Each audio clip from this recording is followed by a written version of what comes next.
Okay, hello everyone, once again. If you don't remember us three, I'm David Gurteen, and the three of us are Um, talking today, myself, One Young, and Clive Holtham, and we're talking about productivity in the age of AI. Now, to kick things off, I want to share an insight of mine, and I'm sure Clive or One will maybe disagree with me, maybe build on what I've got to say. And I'm sure they've got some thoughts of their own on productivity. But I think traditionally productivity, or one way of looking at productivity, would be to think of maybe reducing the time for actually doing any particular activity. And that's one measure of activity. But I think in the age of AI, although it allows us to reduce the time, maybe say to do a piece of writing, to write an email. You know, there's a lot of everyday things that AI can help us do or even do for us that will increase productivity. But what I find particularly valuable is when AI allows me to do things that I wouldn't have done otherwise. And I'm sure there are many other examples of this, but the everyday example I have is that often I'm writing an article for my book, meaning my so-called um, blog, come book, and there's a lot of code that is, sits under that website that sort of hopefully enhances the user experience. So I'm writing something, and up pops an idea for, if you like, improving the, let's say, the user experience. Now, in the past, I will think about it and think, how long is it going to take to write that code? And I think it might take a couple of days. It might even take longer if I if I got to learn some of the coding, some of the API techniques, and if I got to debug it. And I think that's just too long. I, I don't want to spend that time, so I don't do it. But now I think about it, and I think, could ChatGPT or Claude write that code for me? The answer is yes. By and large, it's yes. And then I say, how long? And I look at it because I've got some experience of this now, and I think 10 minutes, maybe 30 minutes if it's a little more complicated and I've got to help it debug it. And I think that's time worth spending. I'm prepared to do that. So I stop my writing and I spend maybe 10 minutes, maybe 20 minutes. It always takes a bit longer to write the code. Probably 8 times out of 10, it works first time. I just tell it to write it. I don't even check the damn code these days. I plug it in, see if it works. If it works, hey, I'm off, because my site isn't a production site. It isn't. There's nothing critical, mission critical about it. So it's so this is what I'm trying to say in a long-winded way. It's allowing me to do something that I could never have done before because it would have taken too long. So that's one way of looking at, or a different way of looking at productivity in the age of AI. So Ron, Clive, I could call on either one of you to pick up on that and challenge it or add to it. I'd just like to add a completely different perspective, which is that I was thinking about productivity at the kind of macroeconomic or even global level. Okay. And in that context, Gen AI raises a lot of big issues, especially as we're seeing glaciers melting, for example. Um, we've obviously had a huge increase in productivity in the computer era, massive. But how's that actually impacting on society or indeed our position in the universe, as it were? So I would just like to point out that there's another end of the spectrum, David, which Yeah. is, if you like, collective productivity, and is Gen AI likely to make that better or worse from the point of view of us as global citizens. So are you saying that it's going to maybe to enable us to tackle some of those seemingly intractable problems again that we couldn't have maybe before? So in that sense, it's a little bit like it's a much bigger picture than what I'm painting. I was thinking more in terms of them making them worse, actually. Oh, okay. Oh, Rather than- potentially. That's not quite productive. Well, maybe it's just I, well, I guess if you're looking to destroy the world productively, then yes, it's still productivity, but in a negative sense. All right, let me Yeah, come in, Ron. perspective as well then, because I'm very, very much, first of all, for personal productivity. And Clive's talked to more broader societal, global even. I'm gonna just mention to start off with organizational productivity, because both of you know me well, and you know that often in my workshops I quote a lot the late Professor Peter Drucker when he said, the books behind me, several of them are Peter Drucker, particularly Management Challenges in the 21st Century. And he sort of famously said that the challenge for management in the 20th century was to increase the productivity of manual working 50-fold. That's what he said in his book. He said the challenge of management in the 21st century is to increase the productivity of knowledge work at least 50-fold. And I'm just looking here at his quote where he said the most valuable assets of a 20th century company were its production equipment, and the most valuable assets of a 21st century institution, whether business or non-business, will be its knowledge workers and their productivity. So I'm coming from that point of view, right? And I agree with what you said, David. I agree with what Clive said. I think it adds an addition. It's not just about more output, which is one of the traditional measures, is, as you say, time and costs and how much output. What knowledge productivity means to me is it increases value creation. It I'll try to give some examples of this. My innovation, it improves my quality and even the impact I have as a knowledge worker. Let me give some examples. I mean, without doubt, I can spend more time thinking when I'm writing reports and recommendations. And so I think I hope I'm delivering higher value with my output, simply because I'm using AI to do a lot of the grunge work, and I'm also then more productive than I would have been otherwise, because I would have had to spend that time doing that. Without doubt, it's made me more innovative in my thinking because it gives me so many insights, which I'm not sure I would have had without using the AI tool. Sometimes I go, aha, and often many times. Without doubt, it's improved quality because it writes better than I do. And so it improves the quality of my writing as an output. And finally, impact.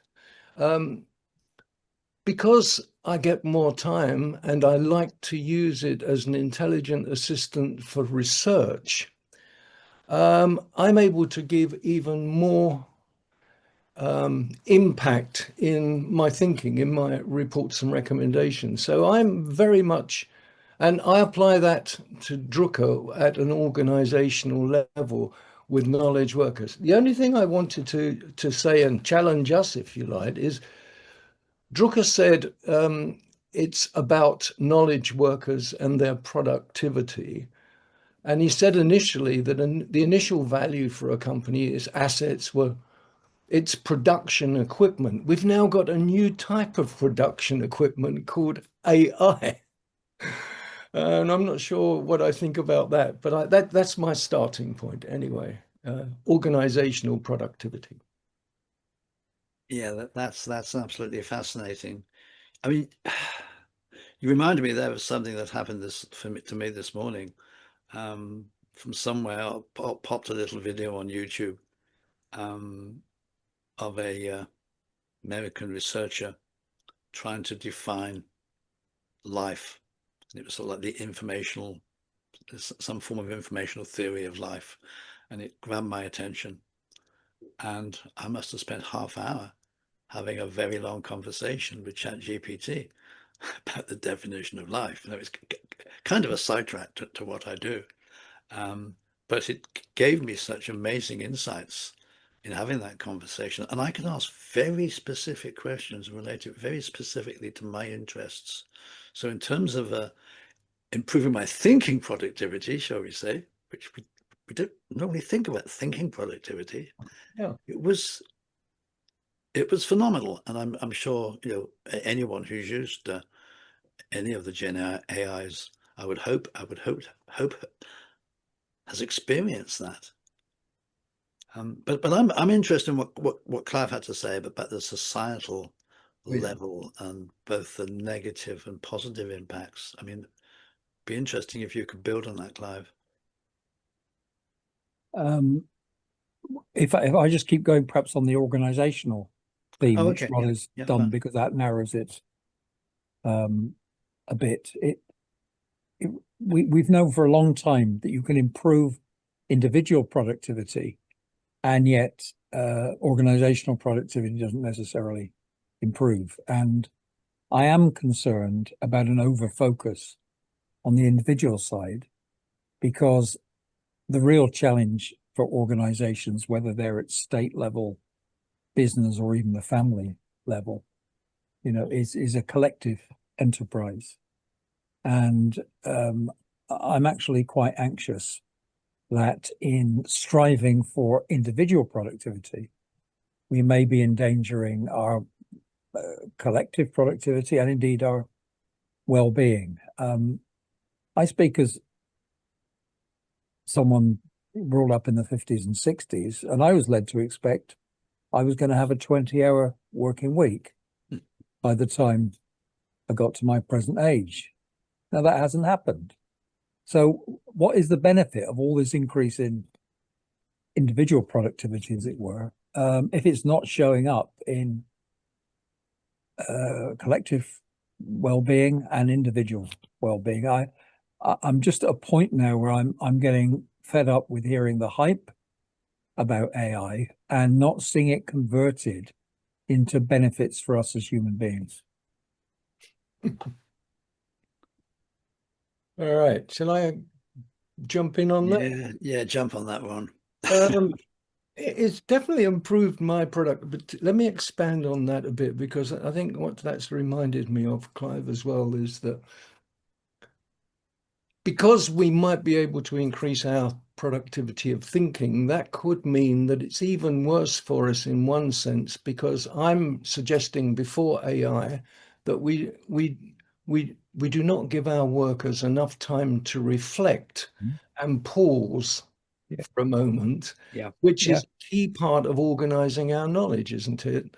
And therefore, if we're increasing the productivity of thinking, we might be getting into a worse state. And that reminds me of another Drucker quote that we all know very well.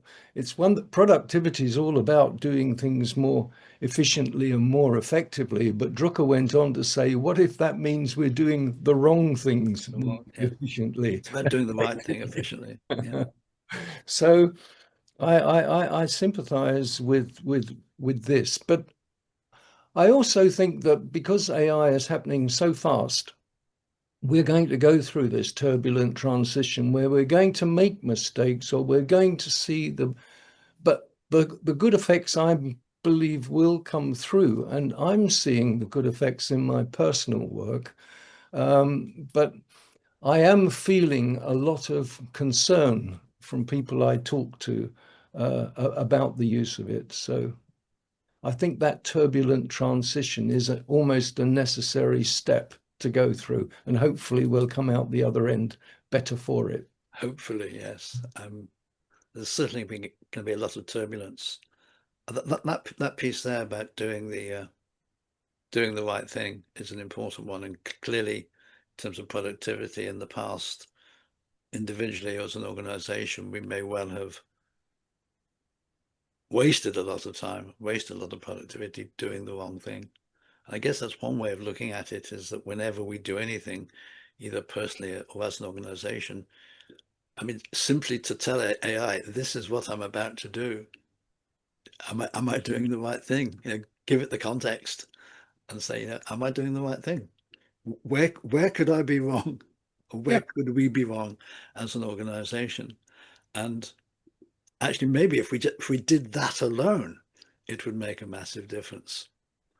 But I'm concerned about Clive's point, and I'm not too sure we've really addressed that with all this improvement supposedly in the world. I think Where's it got us? my point could be taking us away from the theme of organizational productivity, but I don't see in the general high level debates about AI anywhere near enough emphasis on these kind of non-technological outcomes of improvement, you know, unquestionable enhancements to individual and collective productivity that are taking place in front of our eyes. And if, especially in a fast-moving era, Ron, as you've mentioned, it's very easy for some of these deeper issues to be just pushed to one side. But I'm just a point where I'm thinking, well, hang on, there's something imbalanced here.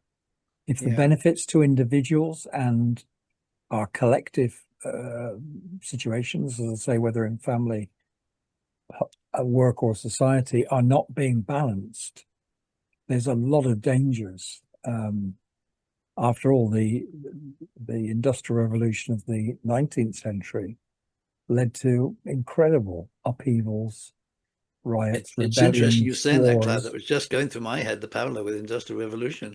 It, in many ways, initially at least, it wasn't good for the individual.